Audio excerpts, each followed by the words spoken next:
BRAINBOX presents 9 ways to make your money work for you. What does it mean to make your money work for you?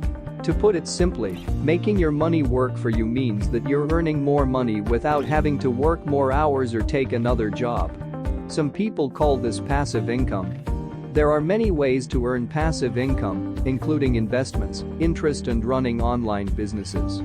We looked at some of the most popular ways and the pros and cons of each. While some of these methods of making your money work for you require research or legwork up front, all of them should be less demanding than getting a second job. The other important disclaimer is that return on investments is not guaranteed, and you should make sure to do your due diligence before investing your hard-earned money. There are many stories of trusting people getting taken advantage of, or worse, ending up in a Ponzi scheme. While there are some laws in place now to protect people from this, litigation can also be costly and expensive, so heed our warnings and invest at your own risk.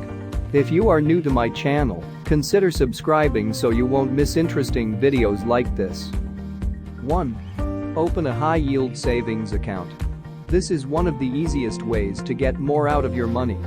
High-yield savings accounts currently have interest rates ranging from 0.85% up to 2.2%. The annual percentage yield will vary from bank to bank. You will need to do your research before you choose an account. Be sure that you understand the minimum balance you'll need to maintain to get the maximum amount of interest, the number of times you can withdraw money without penalty, and any fees associated with maintaining the account. While this sounds a bit tedious, your money will be able to work harder for you if you have a full understanding of how to leverage the account. 2. Consider a CD or money market account. While you may need to leave your money in these accounts for months or even years to avoid paying a penalty, they do have higher interest rates. Currently, some 5-year CDs will pay as much as 4 to 5% interest. These accounts are typically lower risk than buying stocks, but can be less rewarding in the long term. With a CD or money market, you should know exactly what the return on your investment will be if you follow all the rules and leave your money where you need to for the indicated amount of time. If the idea of not being able to touch your money for 5 years scares you, consider starting with a 6-month or 1-year CD. 3. Invest in the stock market. With the current coronavirus pandemic, the markets have been down lately. While this may not seem like the best time to invest in the stock market, you still might want to consider it as part of your long-term strategy. If you've never invested before, do your homework first. Learn about your options and the risks and benefits of each strategy. Consider how much money you want to invest and how much risk you can tolerate. If you are risk-averse, you can start slowly or more conservatively. You may want to hire a pro to help you manage your investment strategy. Before you do this, consider the cost of an advisor. Some charge a flat fee, while others charge a percentage of the money they're managing. Read the fine print on any agreement and make sure you understand the scope of services and how long you're tied to the person you are working with. 4. Invest in real estate. It's easier to do this now than ever before. There are many ways to invest in the real estate market. For example, you could try your hand at flipping houses. That means buying a house that needs a lot of work at a lower cost and fixing it up. You'd then sell it for significantly more than you paid for it. This is a more active way of getting involved, but there are many others.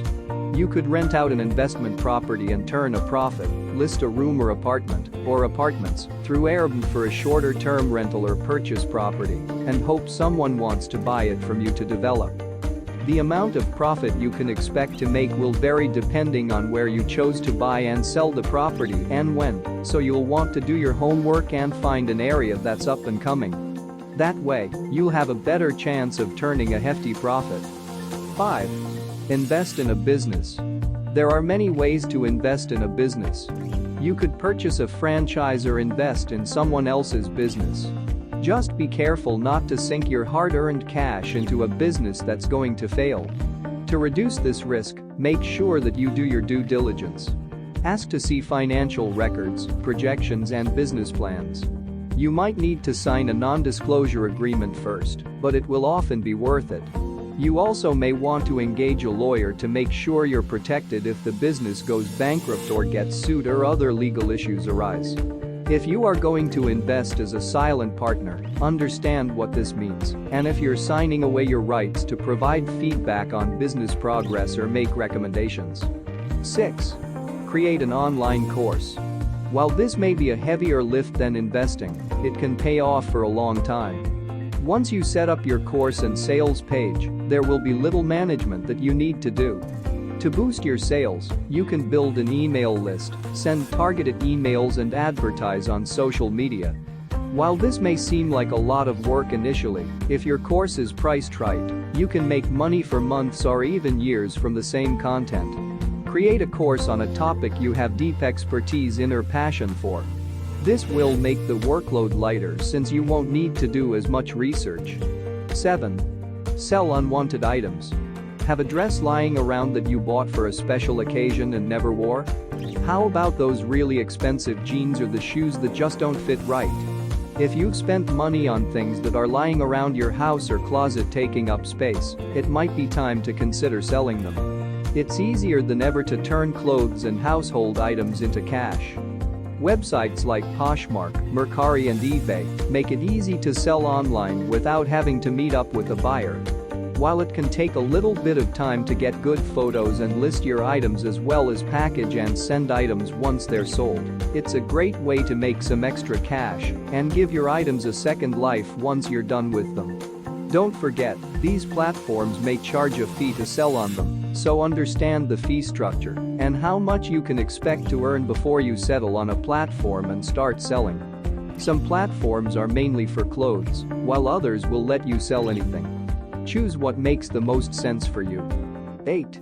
Contribute to your 401k and take advantage of any matches. If you have a 401k or tax-advantaged retirement account through your employer, you'll want to take advantage of it as soon as you can make contributions. The amount you contribute will vary up to the legal limit.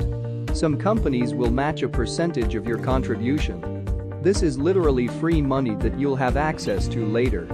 If you're younger, you should contribute the minimum amount you need to get the maximum amount of free money.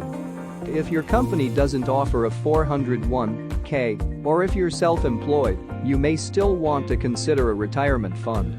Speak with a financial advisor about the options that may be available to you. While you may not be able to get a match, you'll at least get a jump on saving for your retirement. 9. Eliminate your debt. If you have debt, whether from college, credit cards or any other source, you're probably paying a lot of interest. Start with your highest interest debt and pay it off as fast as you can. Don't make minimum payments on credit cards, this will make it more difficult to pay them off in full. For instance, if you have $6,288 on a Chase Sapphire Preferred card and you pay only the minimum each month, $39, and don't make additional charges on the card, you'll be paying this card off for 18 years. Over the course of 18 years, you'll pay $14,299. This is absolutely crazy. You'll pay double what you owe, and it will take almost 2 decades to pay it all the way off. The sooner you pay off any debt, the less interest you'll pay. This will let you keep more of your hard-earned money in your pocket and allow you to use it for other, more important things. If you enjoyed this video, give it a thumbs up and share it with your friends. As always, subscribe for more videos. Thanks for watching.